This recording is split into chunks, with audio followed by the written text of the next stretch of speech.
Hi, everyone. I have the very, very best news you've heard for a very long time. Um, for those of you who don't know who we are several groups of elite astral travelers, and we fly around shutting down the cabal. And so, if you're into spiritual stuff at all, you'll know that as above, so below. And so, as the idea of what they want to do gets pressed down into the physical and the 3D, we stop it up there so that these things never happen. And we've been very, very successful. And today I want to tell you about uh, probably once in a lifetime, and I'm not talking about a human lifetime, I'm talking about a planet's lifetime meeting that we attended. You see, everybody who had a stake in the future of Gaia, and we're talking about 450 factions from 140 different species. They all showed up to this one meeting, and we got there. We got there early, and when we sat down, there was a big globe, an Earth, sitting in the middle of the table. Sorry to irritate you flat earthers, but the rest of the galaxy seems to think that it's round already. And there were just two of us from our groups there, myself and the Galactic historian. And I will spend a moment telling you why it's important that the Galactic historian attended. I would like to think our faction is as important as some of the other factions. I would like to think that. But the US, Chinese, and Russian military set representatives, so did several of the, four of the secret space programs also had delegations there, as well as a dozen breeds of reptilians and another dozen different breeds of mantoids, and all of their allies and friends and the greys and the bad guys were there. So were all the good guys.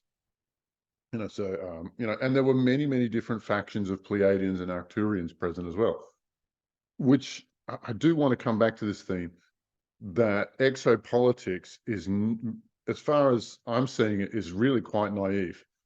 There are multiple different games being played from each of these different species. So when I say 450 factions from 140 species, it it just hints that not all of our friends are working together, and not all of their goals into dovetail. They don't even intersect. Sometimes they're contrary. But I've kept that off this channel because it's what got my last YouTube channel shadow banned. Thanks, YouTube. Good on you. So what actually happened, right? So once these 450 groups assembled, um, a being we haven't seen before, but he nominated himself as an administrator of our galaxy. And everybody seemed to accept that. So we did too. And he showed up and he explained to us two things, right? And one of them was that Earth was to remain an organic planet, that the AI artificial timeline, the AI will never take over this planet. It is to remain a purely organic place. And as soon as he said this, you literally heard about 20% of the crowd like slam their fist on the table. This is a lie. This is a cheat. This is no bullshit. And what happened is all of the bad guys just started swearing their head off about the fact that they don't get to keep the planet. And have you ever heard, these rough, tough hombres from all over the galaxy swearing in 50 different languages? It's a phenomenon that you will only see once in your life, or once in the lifetime of a whole planet. You may or may not be aware of the findings of our group, and there's two critical videos to watch here. One is the absolute solution, and two, the final battle's been won. You won't understand the final battle's been won unless you watch the absolute solution, and they explain everything that led up to it. Now, there is one image that really drives forward the idea that the Earth will split into 7 parts. And this image is of Earth has a football field, a big, flat, green, grassy area. And simultaneously, there are people playing golf and hockey and gridiron and soccer and football and lacrosse and ping pong and badminton and every other sport you can think of, right? And all of these teams are all on the same field all at the same time. They're all trying to play different games, and they all keep bumping into each other and wondering, why doesn't this work? And so thus, there have been a division. The Earth is being divided into 7 parts so that each of these games can be separated and the evolutionary track that they are pursuing can be fully fulfilled through this method. And it makes sense, but at the same time, and it really makes sense to me because I thought this world was fairly chaotic. And I know that there are some fundamental flaws in the matrix here that, particularly with the reincarnation cycle, that are well explained once you go into the detail of that. If you want me to do a video on that, get on the comments. And the second thing that this being told us was about the split. Now, the split is finally going to occur, and it's not anywhere near as simple as all previous theories I had or anybody else has. There'll be good guys go this way and bad guys go that way, and each gets their own planet, and we just get to see which side of the coin you get to be on. Not that simple at all. In fact, Gaia is going to duplicate into 7 different copies. Seven of them. And I'm sure you'd like to hear what those look like, because 3 of them involve the humans, but the rest don't. You see, the very, very first version of Earth is going to be devoted to the plant world, because, as it turns out, everybody hurts the plants. Nobody's fighting for the plants. Nobody cares about the plants, and a plant kingdom hasn't got anybody looking after it. So it gets its own world to develop itself in whatever way it should choose. The second world is given over to the fairies, because the fairies, their agenda is just to party. They're just all about having a good time. They don't care about politics. They don't care about good and evil. They're not interested in anything else going on. And look, and that is a distinct evolutionary track that those guys are pursuing. And I want them to pursue it. And to do so without interference would require their own planet. Thus, they get one. And I think I'd like to go to that planet. I think it'd be pretty cool, but I just don't qualify because my ears, they're not pointy enough. So the third version of Earth is different again, and this is for the undead. This is for ghosts and ghouls and poltergeists and all of those beings who were once human who have not transitioned into the reincarnation cycle. And so they get their own planet to do their own thing. And the fourth version, which is a little bit uglier, is the genetic manipulators. You see, there are different hives or tribes or whatever of genetic manipulators here. See, but they don't play well with anybody.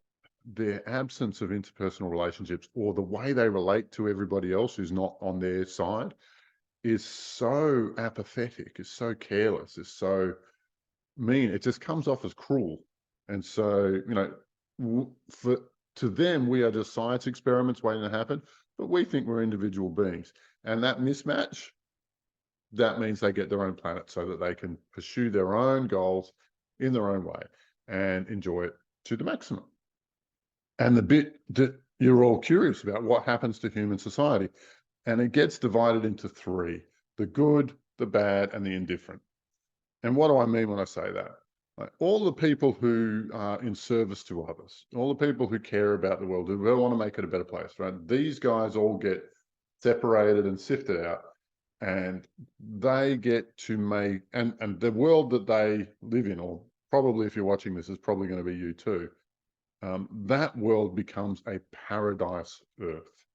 That it actually becomes a university of consciousness, and without everybody else getting in the way, we are allowed to develop, and we will develop at maximum speed into human potential, and it's going to be art. It's going to be great fun. The second group is what we might call the muggles, or the normies. That middle group who just want to go to work, live their life, enjoy their family and their sports, and or their hobbies, and not really get involved in the politics or the administration of the earth or any of the big questions. They just want to have a life. Well, that accounts for about 70% of people, and they get their own world too. And the thing that the only one of these that I would never want to visit is the bad guy one.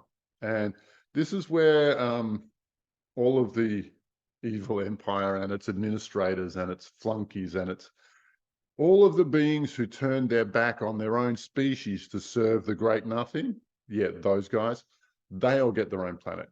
And it's gonna be hellish, right? Because everything that you get in their minds, you don't get things by creating or doing something useful. You get stuff by taking it off of other people. And so that about 15% of the population, or 12 or 15% of the population, is likely to go there. And that's just that. And they're all going to spend all their time trying to rip each other off and enslave each other instead of trying to do it to the rest of us. And this is what we mean about different games and different learning cycles that each is going to go through. But I would be surprised if that world survives, if human culture on that world survives 50 years, the way they want to do it. So all of that silliness can do whatever it wants. Now, how do we transition from here to there? And I did say at the start of the year that end of August, September, October is going to be some weird months. And I also predicted that there would be a bank collapse earlier in the year. But when SVB went down, instead of allowing the entire system collapse, they just propped it up with even more printed money. So we're close on that one. But and that was because the work we'd done on timelines did not allow for the system to collapse just yet. I think it's going to be far weirder than we expect. And I will be doing more videos on what the transition looks like, because I really have not, like, we have inklings on it, but we haven't done a complete scan, a complete mission just on figuring out how that process is done.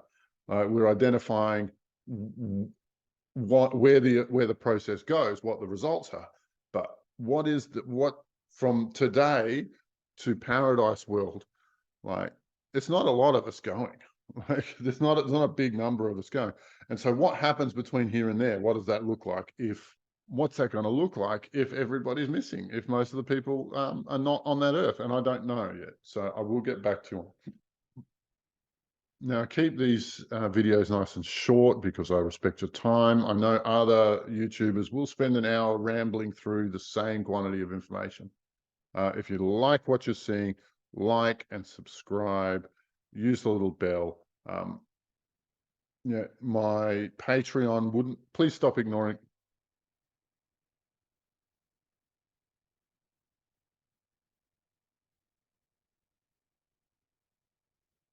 If you watch this video all the way to the end and you enjoyed it, then like and subscribe.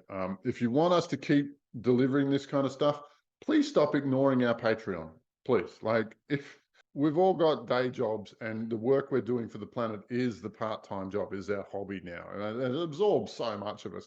And it'd be nice if we could do that, make that our major focus, and have part-time jobs to pay the rent, if we even had to do that. So please don't forget our Patreon. In the description, there's something called Linktree, and Linktree, once you click it, presents a list of all of the links that we have. So if you want to get on our Patreon, that would be really kind of you. Love to you all, sweetness and light, and may the force be with you. Until next time, bye for now.